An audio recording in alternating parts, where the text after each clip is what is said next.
MP পদপ্রার্থী, সংসদ পদপ্রার্থী, ওনার সাথে গানম্যান আছে স্যার। আমি তারেক জিয়ার প্রতিদ্বন্দ্বী ডাক্তার এস এম খালেদুজ্জামান বলেন।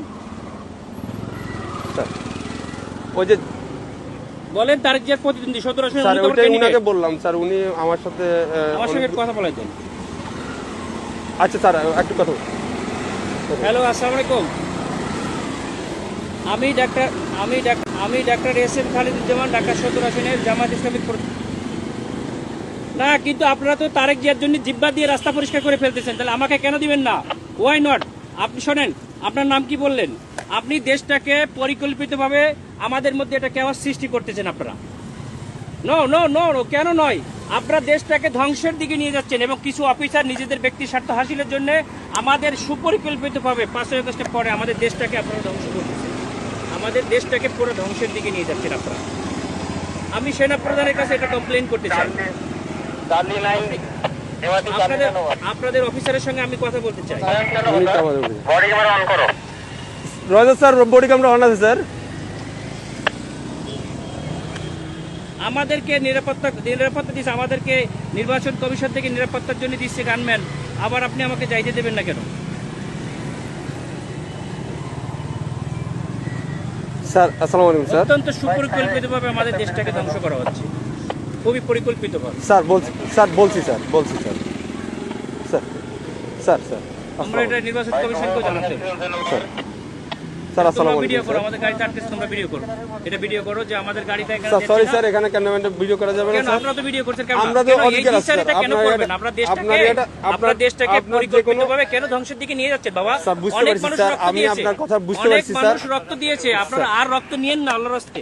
দেশটাকে সেনা প্রধান অত্যন্ত ঐতিহাসিকভাবে দেশটাকে এভাবে রক্ষা করছে। স্যার আমি তো আপনাকে যাইতে নিষেধ করি না স্যার। হ্যাঁ, আমি তো আপনাকে বলছি আপনি যান স্যার, কিন্তু আমাদের ক্যান্টনমেন্টে গান নিয়ে অস্ত্র নিয়ে ঢুকা নিষেধ। এটা স্যার, এটা আপনাকে কেন দিচ্ছে? ক্যান্টনমেন্টের জন্য না স্যার, ক্যান্টনমেন্টের জন্য আমরাই নিরাপত্তা দিচ্ছি আপনাকে স্যার। এটা ঠিক আছে আমার কথা, ভিতরে কোনো প্রবলেম হয়ে থাকে তাহলে আপনার এই দায়ভারটা ক্যান্টনমেন্ট নেবে। এরপরে কে দেখবে? এরপর স্যার আপনি ওই ক্যান্টনমেন্ট পার হওয়ার পরে আপনার গানম্যান থাকবে স্যার। আমার এখান থেকে গানম্যান থাকবে না, তখন আপনার দল দিয়ে পিটাইবেন আর আপনারা অন্য দল দিয়ে পিটাই আপনাদের দেখবেন। ক্যান্টনমেন্টের ভিতরে তারেক জিয়ার সঙ্গে তো আপনারা হাজার হাজার রক্ত নিয়ে যাচ্ছেন, কেন নিয়ে যাচ্ছেন স্যার?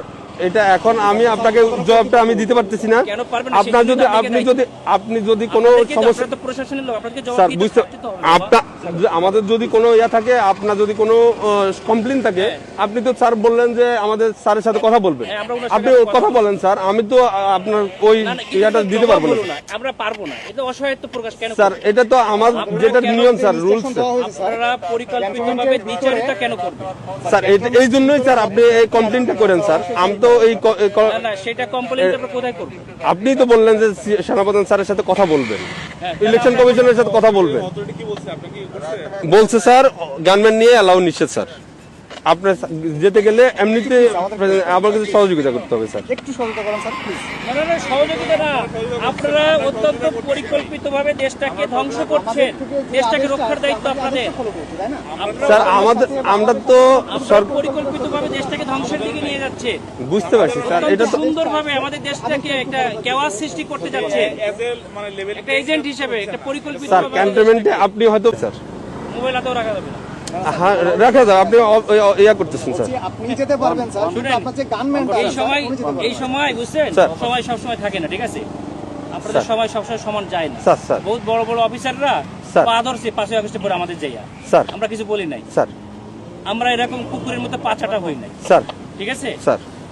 আমরা এখন গোলামির না আপনারা গোলাম হয়ে গেছেন, আপনারা অলরেডি গোলাম হয়ে গেছেন, দেশটাকে বিক্রি করে দিয়েছেন একটা দলের কাছে, দেশটাকে পরিকল্পিতভাবে গোলাম হয়ে গেছে। আমরা এখন কোথায় কমপ্লেইন করব বলেন স্যার? আপনি আমি অস্ত্র স্যার দেই ওই পাশে যে আপনাদের পিটানি খাবো আমি কেন? আপনারা আমরা পিটাবে আমাদেরকে কেন? জগন্নাথে মারামারি করতেছে আপনাদের গাড়ির সামনে ঠেকাইছেন স্যার। এটা তো আমাদের তো বাইরের এরিয়া, এটা সিভিল এরিয়া, এটা তো সিভিল এরিয়া। কি করবো তাহলে? আমার গাড়ি নিয়ে এখন ব্যাক করে দিন, আমি ব্যাক খেয়ে চলে যাই স্যার। ঠিক আছে স্যার।